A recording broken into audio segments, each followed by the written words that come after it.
Goran Dragic goes down, Bam Adebayo goes down, but is no one going to talk about how the Lakers shut down Duncan Robinson? What's going on, guys? Welcome to Clutch B-Ball. I hope you guys are having an amazing day or night, as Game 1 of the NBA Finals just wrapped up last night, and the Lakers just walked away with this one. They just made the Heat look like the New York Knicks. No, in all seriousness, the Heat I have so much respect for. They have one of the greatest front offices. They have such a well-run organization.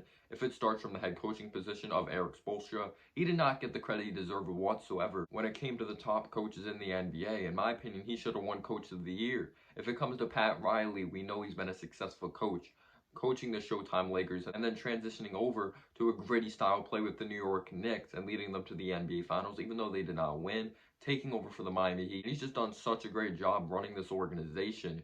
If we're being real, expectations coming in, we probably thought that he would be a 7th or 8th seed and they'll probably be gone in the first round. As soon as they signed Jimmy Butler, people were really surprised. They're like, Jimmy Butler's going there? Like, they're not going to do anything. And they end up in the NBA Finals with such a great core. If it comes down to Tyler Herro, Duncan Robinson, Jimmy Butler, Bam Adebayo, Goran Dragic does his thing on the court. But Duncan Robinson, in my opinion, was one of the key X factors in this game.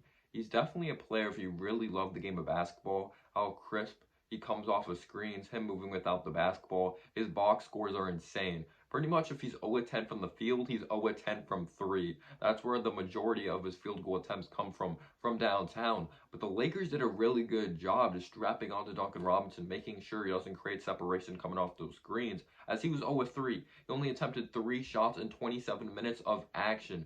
But it was definitely some key X factors of Bam Adebayo and Goran Dragic going down. Bam Adebayo, who in my opinion should have won Most Improved Player. I'll get into that in a whole other topic. I believe I've talked about that, why I thought Bam Adebayo should have won it over Brandon Ingram. But Bam Adebayo has a very versatile game for a big man. He really changed it this season, putting the ball on the floor more. We already know he's a good athlete. He has a solid mid-range game in his arsenal, not really consistent from downtown, but he's known for his defense. He's an underrated passer as well, and definitely losing that glue guy that does a little bit of everything is a big loss for the Miami Heat. And a veteran of Goran Dragic who does a really good job facilitating, getting to the basket, recognizing when to kick it out, hits open jump shots, and he just attacks the basket strong and makes the right basketball play, which is a big time loss. Tyler Herro, I'll say this, to give credit to the young kid out there, he was not afraid to shoot the basketball. He did not shoot it great whatsoever, but you could tell the Miami Heat gave him the green light, which I love. Don't be afraid to shoot that thing. Jimmy Butler, we know what Jimmy Butler's capable of on both ends of the floor. He was efficient.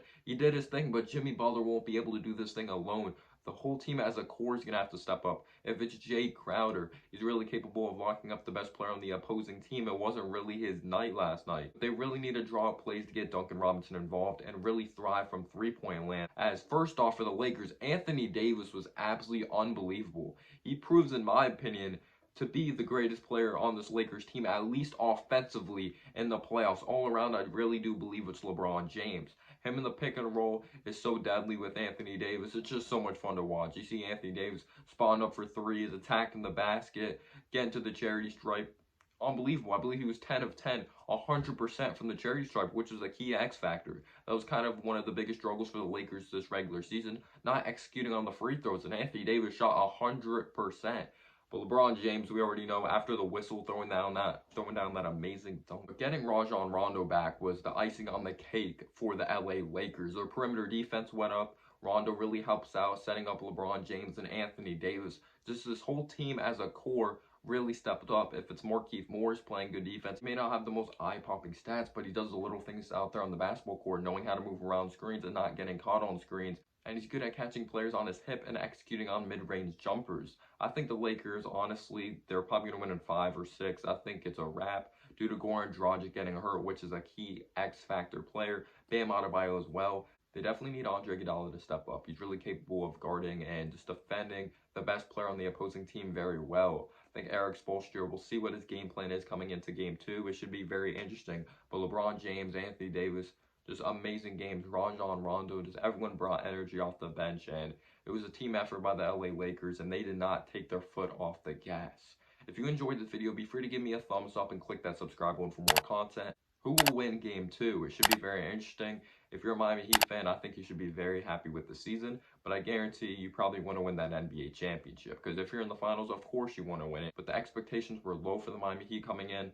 The Lakers take care of business. We'll see. Will they thrive, put that chip on their shoulder moving forward, and win Game 2 and possibly the NBA championship? I personally think the Lakers will win it, and just a great coaching job by Frank Vogel and the right rotations, and they play throughout their players' strengths. And as always, guys, have a humble day or night. Peace out, y'all.